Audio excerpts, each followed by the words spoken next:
नमस्कार शेतकरी मित्रांनो, आपण आज आपल्या सोयाबीनच्या प्लॉटवर आलो आहोत आणि मी तुम्हाला एक जबरदस्त रिझल्ट दाखवणार आहे की आपल्या आज सोयाबीनला 5 दिवस कंप्लीट झालेले आहेत आणि तिथं आपण उगवण क्षमता जबरदस्त झालेली आहे आणि त्यातील मी काही झाडं उपटून आणलीत, बरोबर आहे. आणि त्याचसोबत आमच्या शेजारच्या प्लॉटमध्ये शेजाऱ्यांनी तिथं सोयाबीन करून आज 9वा दिवस झाला आहे कंप्लीट. आमच्या जे 4 दिवस अगोदर पेरणी झालेली आहे आणि त्यांचे पण आपण त्या सोयाबीनच्या प्लॉटचा रिझल्ट बघणार आहेत. तर मी 2 झाडं आणलेत, पाण्यात धुवून घेतलेत. तर तुम्हाला दिसत असेल हा प्लॉटच्या आपल्या प्लॉटच्या 2 सोयाबीनचे झाड आहेत आणि हे शेजारच्या प्लॉटचे.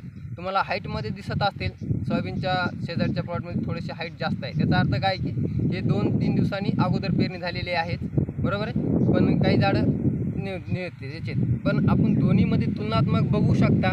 तुम्हाला दिसत असेल की वाढ मुळ्यांची कोणती जास्त आहे, बरोबर आहे. या झाडाची मुळ्याची वाढ जास्त आहे का या मुळ्याची झाड जास्त आहे. आणि मुळ्यांची दाट संख्या बघू शकता तुम्ही.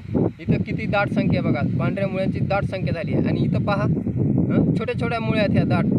किती वाढ झालेली नाही मुळ्यांची, उगाच 1-2 मुळ्या हे येत आहेत. आणि त्यामुळं बघा इथं म्हणजे शाश्वत बघितलं तर पांढऱ्या मुळ्याची वाढ चांगली असेल तर झाड अन्न चांगलं घेईल. अन्न चांगलं घेतलं तर झाडाचं पोषण चांगलं होईल, त्याच्यावर रोगराई येणार नाही आणि उत्पन्नात आपल्या हमखास म्हणतो कमीत कमी 10 ते 20% वाढ होणार आहे, बरोबर आहे. तर या माध्यमातून आपण बघतो इथं केलं आहे काय, तर इथं सगळं सेंद्रिय पद्धतीचा वापर केलेला आहे. इथं केमिकलनी बुरशीनाशक वगैरे ट्रीटमेंटला वापरलेलं गेलेलं आहे, बरोबर. आपण इथं जैविक पद्धतीचं बुरशीनाशक आणि वेस्टेज मिक आणि वेस्टेज प्रोटेक्ट यांचा वापर केलेला आहे. तर यामध्ये डिफरन्स बघू शकता तुम्ही स्वतःच्या डोळ्यांनी.